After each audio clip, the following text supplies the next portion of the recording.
दोस्तों, आपका स्वागत है आपके अपने YouTube चैनल AMGK स्टडी पर।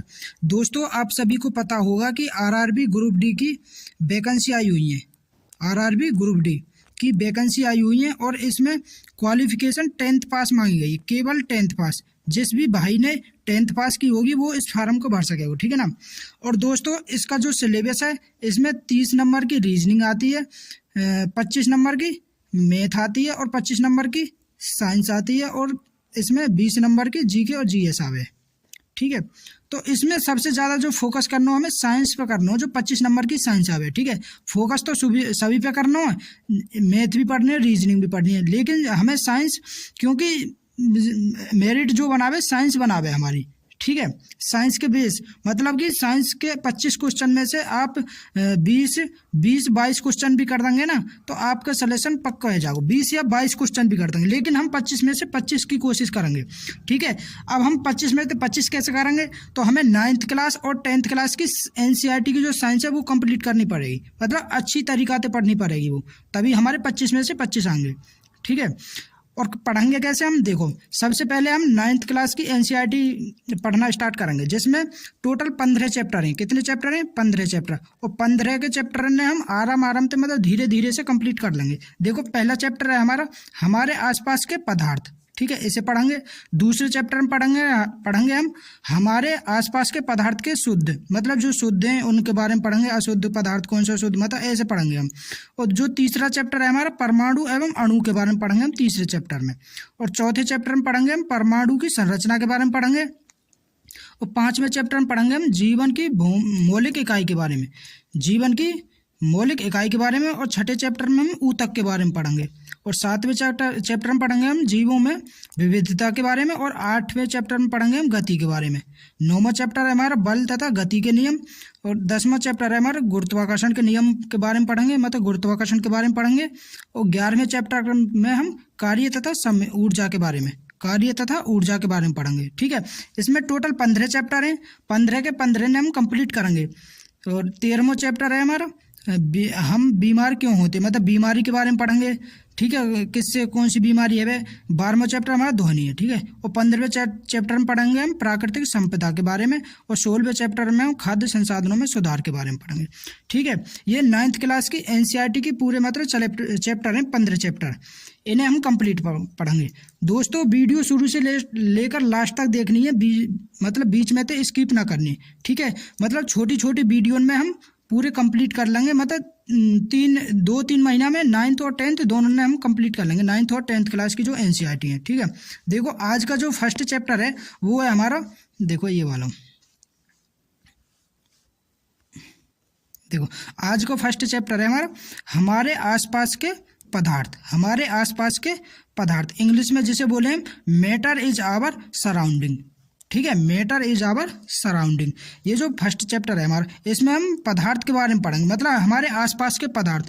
हमारे आसपास के पदार्थ का मतलब है जो भी हमारे आसपास है, मतलब जो भी हमें दिखाई देवे, जो भी, जैसे हम देख रहे हैं हमारे सामने कुर्सी रखी है, कुर्सी देख रहे हैं, पेन देख रहे हैं। अब तुम्हारे सामने फ़ोन रखो, फ़ोन देख रहे हैं, लैपटॉप रखो, लैपटॉप देख रहे हैं, या फिर पंखा है, ये सभी पदार्थ हैं। ये का है सभी पदार्थ, मतलब वायु भी हमारी पदार्थ है, ठीक है। बल्ब देख रहे हैं वो भी पदार्थ है, लेकिन हम प्रकाश ना कैसे, प्रकाश हमें दिखाई ना देवे तो प्रकाश हमारा पदार्थ ना है, ना प्रकाश को स्थान घेरे।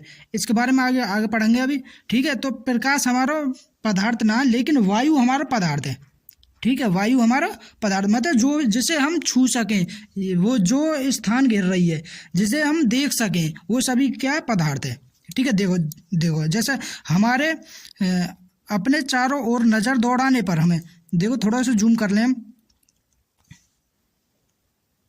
देखो हमारे चारों ओर नज़र दौड़ाने पर हमें विभिन्न प्रकार की वस्तुएं नज़र आती हैं, मतलब हम अपने चारों ओर तरफ देखें हमें तो विभिन्न प्रकार की वस्तु नज़र आ रही हैं हमें, जिनकी आकृति, आकार, जिनका आकार, आकृति और बनावट अलग अलग होती है। मतलब कि आकृति मतलब कोई छोटी है, कोई बड़ी है, आकार भी उनको अलग अलग, मतलब समान आकार, देखो पंखा अलग है, पेन अलग है, कुर्सी अलग है, ठीक है। आकृति, बनावट सबकी इनकी अलग अलग है, ठीक है ना। आगे देखो, इस विश्व में प्रत्येक वस्तु जिस सामग्री से बनी होती है उसे वैज्ञानिकों ने पदार्थों का नाम दिया। मतलब कि जो भी वस्तु जिस चीज से बनी हुई है, ठीक है, उसे हम क्या बोले, वैज्ञानिकों ने क्या बोला, उसे पदार्थ बोला। ठीक है, जिस हवा में हम श्वास लेते हैं, जिस हवा में सांस लेवें, जो भोजन हम खाते हैं, पत्थर, बादल, तारे, पौधे एवं पशु, यहाँ तक कि पानी की एक बूंद या रेत का एक कण, ये सभी पदार्थ हैं। मतलब कि जैसे हम खाना खावे, ये भी पदार्थ है, वायु भी हमारी पदार्थ है, रेत भी हमारे पदार्थ है, तारे, पौधे, पशु, मतलब जो हम भी पदार्थ हैं। ठीक है ना, ये जितने भी हम ब्रह्मांड में जो भी चीज़ देखें हम, वो सभी पदार्थ है। ठीक है ना, देखो आगे देखो, ध्यान देने योग्य बात यह है कि ऊपर लिखी सभी वस्तुओं का द्रव्यमान होता है और ये कुछ स्थान या बोल दो आयतन घेरती हैं। मतलब कहने को ये है कि जो भी जिस वस्तु में भी द्रव्यमान होगा और जो स्थान घेरेगी, मतलब स्थान मतलब जिस वहाँ का कुछ आयतन होगा, वो सभी पदार्थ हैं। जैसा कि अब जल रहे हो, हमने जल ले लो, उसमें हमने कोई टिफन वगैरह कोई बोतल में जल डालेंगे तो वो स्थान घेर रही है ना, घेर रही, वह बोतल के बराबर स्थान घेर रही है। ठीक है ना, या फिर हम खाना खावे, वो भी स्थान घेर रहा है, उसमें कोई द्रव्यमान रहे, या कोई पत्थर है उसमें भी कोई द्रव्यमान है, भाई पत्थर को भी कोई द्रव्यमान रहे, और जहाँ पे जैसे कि ये पत्थर है, ठीक है, ये इतना स्थान घेर रही है, ये स्थान घेर रहा हो पत्थर। ठीक है, और इसमें कुछ 2 किलो 3 किलो 100 ग्राम 200 ग्राम वजन होगा ना, मतलब जिसमें द्रव्यमान होगा और जो स्थान घेर है वो सभी क्या है, पदार्थ हैं। क्या वो पदार्थ हैं। आगे देखो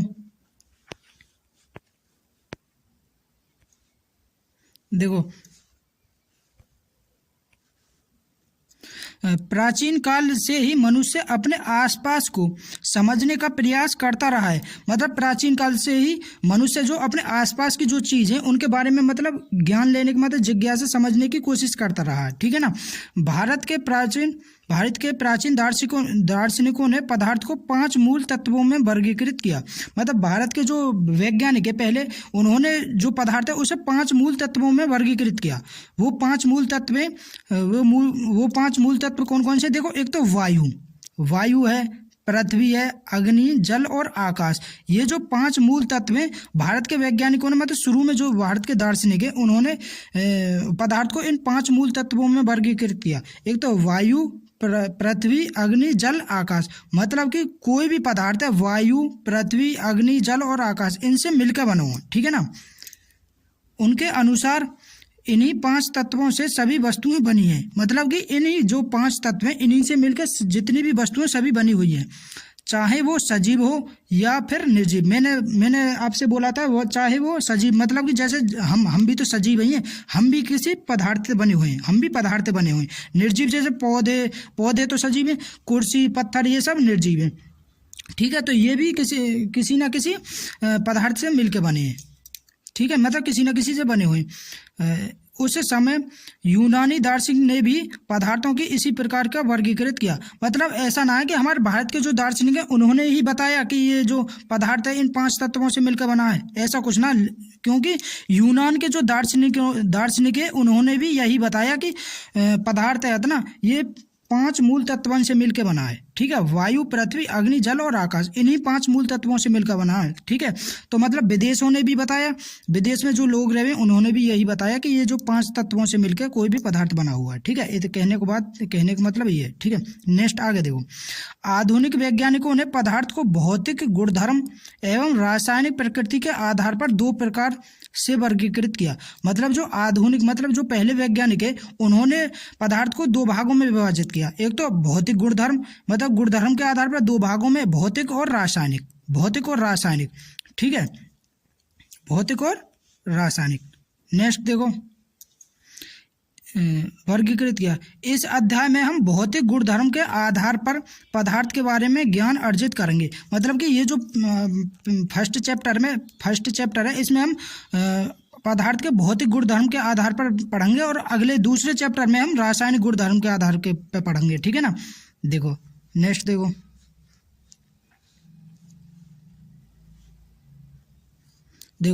पदार्थों का भौतिक स्वरूप। पदार्थों का भौतिक स्वरूप के बारे में पढ़ेंगे हम। स्वरूप का मतलब उसकी बनावट, ठीक है ना। स्वरूप मतलब वो कैसा दिखे, किससे मिलके बनो, ऐसे हम पदार्थ के भौतिक स्वरूप के बारे में पढ़ेंगे। ठीक है। नंबर 1, पदार्थ कणों से मिलकर बना होता है। पदार्थ किससे मिलकर बना हो, कण। मतलब पदार्थ है ये जो किससे मिलकर बना होता है, कणों से, मतलब छोटे छोटे कणों से मिलकर बना है पदार्थ। जैसे कि ये ऐसे मिलके और ये कोई एक ऐसे मतलब पत्थर बना दे, तो ये बहुत छोटे छोटे कणों से मिलकर एक पत्थर बन गया। ठीक है, ऐसे पदार्थ एक बहुत छोटे छोटे कणों से मिलकर बना होता है। देखो, पदार्थ बहुत समय तक पदार्थ की प्रकृति के बारे में दो विचारधाराएं प्रचलित थी। मतलब बहुत समय पहले, मतलब 1000 साल पहले या 2000 साल पहले पदार्थों के बारे में दो विचारधारा प्रचलित थी। ठीक है, एक विचारधारा का यह मानना था कि पदार्थ लकड़ी के टुकड़ों की तरह सतत होता है। मतलब पदार्थ है जो लकड़ी की जो टुकड़े ने उसके मतलब उसे जैसे लकड़ी के टुकड़ों की तरह सतत होता है। परंतु अन्य विचारधारा का मानना यह था कि पदार्थ रेत की तरह के कणों से मिलकर बना होता है।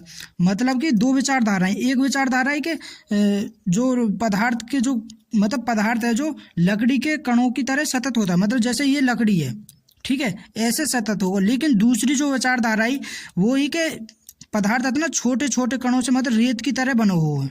ठीक है, ऐसे मतलब छोटे छोटे कणों से मिलकर एक ऐसा ये बन गो। तो ये दूसरी विचारधारा सही है हमारी, पहली तो गलत है। तो हमारी पहली विचारधारा तो गलत साबित हुई, लेकिन दूसरी विचारधारा हमारी सही साबित हुई। ठीक है, आइए इन क्रियाकलाप मतलब कि ऐसा ये जो पदार्थ है हम ऐसे क्रियाकलाप करके भी देख सकें कि सही है या गलत है। ठीक है ना दोस्तों, आज की वीडियो हम यहीं तक रखेंगे। ठीक है, कल पढ़ेंगे इससे आगे हम पदार्थों के मतलब भौतिक स्वरूप को और अच्छी तरीके से कल पढ़ेंगे। दोस्तों, अगर वीडियो पसंद आई हो तो वीडियो को लाइक, शेयर और कमेंट जरूर करें। अगर आप हमारे यूट्यूब चैनल पर पहली बार आए हों तो हमारे यूट्यूब चैनल को सब्सक्राइब जरूर कर लें। ठीक है, बेस्ट ऑफ लक।